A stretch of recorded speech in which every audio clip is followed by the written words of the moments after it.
Mesdames, Messieurs, bonsoir. Voici les principaux titres de cette édition. Dimant que la Bible et le Coran contiennent et diffusent des propos homophobes et sexistes, un habitant de Terreville a décidé d'en appeler à la justice pour faire apposer un avertissement sur les ouvrages.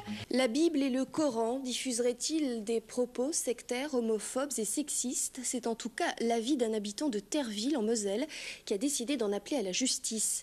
S'appuyant sur un texte de loi réprimant l'incitation aux crimes et délits, il a décidé de porter plainte contre 2 éditeurs parisiens, Grégory Boileau, Frédéric Madiaye.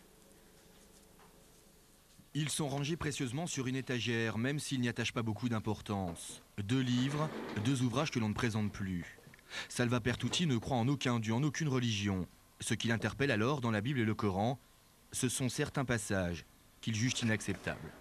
L'homme qui couche avec un homme comme on couche avec une femme, c'est une abomination qu'ils ont tous deux commise. Ils devront mourir, leur sang retombera sur eux. Des propos à caractère homophobe, sexiste ou encore sectaire, voilà ce qu'il dénonce.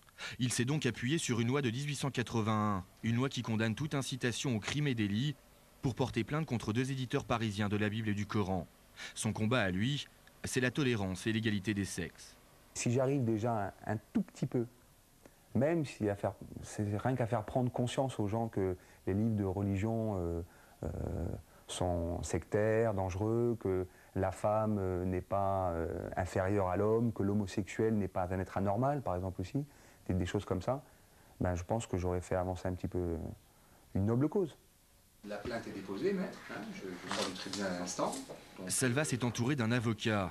Ce qu'il souhaite avant tout, c'est que les éditeurs commercialisent ces ouvrages avec un avertissement sur la couverture, afin de mettre en garde les lecteurs. Le but, c'est pas de faire interdire ces ouvrages, parce que ça fait des millénaires qu'on les connaît, mais le but, c'est d'arriver à un débat politique qui soit d'attirer l'attention des gens sur le caractère homophobe, sexiste ou le caractère intolérant des passages de ces ouvrages.